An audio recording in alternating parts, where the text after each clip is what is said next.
அனைவருக்கும் வணக்கம்.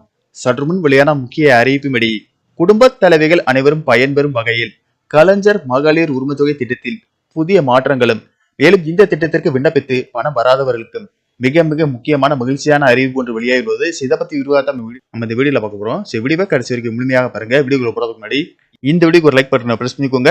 இப்பதான் அந்த சேனலுக்கு ஃபர்ஸ்ட் டைம் வரீங்கன்னா சப்ஸ்கிரைப் பட்டனை பிரஸ் பண்ணிக்கோங்க. கூடவே பெல் ஐகான் பட்டனை பிரஸ் பண்ணிக்கோங்க. வாங்க வீடியோக்குள்ள போகலாம். குடும்பத்திற்காக வாழ்நாள் முழுவதும் ஓயாமல் உழைத்துக் கொண்டிருக்கும் ஏழை பெண்களின் உழைப்புக்கு அங்கீகாரம் கொடுப்பதற்காகவும் வறுமையை ஒழிப்பதற்காகவும் தமிழ்நாடு அரசால் செப்டம்பர் 15ஆம் தேதி 2023ஆம் ஆண்டு கலைஞர் மகளிர் உரிமைத்தொகை திட்டம் கொண்டு வரப்பட்டது. இந்த திட்டத்தின் மூலம் அரசின் நிபந்தனைகளை பூர்த்தி செய்யும் தகுதியான குடும்ப தலைவிகளின் வங்கி கணக்கில் மாதந்தோறும் 15ஆம் தேதி ரூபாய் 1000 நேரடியாக வரவைக்கப்படுகிறது. இந்த நிலையில் உங்களுடன் ஸ்டாலின் சிறப்பு முகாம்களில் விண்ணப்பித்த பெண்களுக்கு டிசம்பர் 12ஆம் தேதி முதல் வங்கி கணக்கில் ரூபாய் 1000 நேரடியாக செலுத்தப்பட்டு வருகிறது.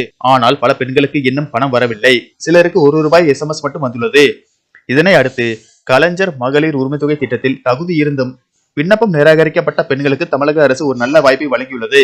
அதன்படி இந்த விரிவாக்கத்தின் போது யாருக்கெல்லாம் ரூபாய் 1000 வரவில்லையோ அந்த பெண்களின் கலைஞர் மகளிர் உரிமை திட்ட மனுக்கள் எல்லாம் நிராகரிக்கப்பட்டவை ஆகும். இருப்பினும் தகுதிகள் இருப்பதாக கருதும் பெண்கள் மீண்டும் மேல்முறையீடு செய்ய அரசு ஒரு வாய்ப்பு கொடுத்துள்ளது. ஆனால் தங்களின் மனுக்கள் என்ன காரணத்துக்காக நிராகரிக்கப்பட்டிருக்கும் என்பதை தெரிந்து கொள்வது அவசியம். அந்த காரணம் தவறானவை என கருதும் பெண்கள் மகளிர் உரிமைத்தொகை திட்டத்துக்காக அரசின் அதிகாரப்பூர்வ வெப்சைட் பக்கத்திற்கு சென்று மேல்முறையீடு செய்யலாம். எப்படி மேல்முறையீடு செய்ய வேண்டும்? பெண்கள் ஆன்லைனில் kmmu.tneg.org/KAMUTGRIEVANCE/ என்ற பக்கத்துக்கு சென்றவுடன் தங்களின் பெயர், ரேஷன் கார்டு எண், மொபைல் எண் ஆகியவற்றை உள்ளிடவும். இப்போது OTP உங்கள் மொபைலுக்கு வரும். அதனை கொடுத்து உங்களை சரிபார்த்து கொள்ளுங்கள்.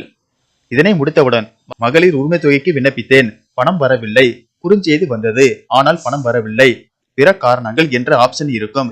இவற்றில் உங்களுக்கான காரணங்களை தேர்வு செய்து கடைசியாக சமர்ப்பித்தால் 2 நிமிடங்களில் உங்களின் மேல்முறையீடு சமர்ப்பிக்கப்பட்டுவிடும். எனவே தகுதியான பெண்கள் இந்த வாய்ப்பை தவறவிட்டு விடாதீர்கள் என தெரிவிக்கப்பட்டுள்ளது.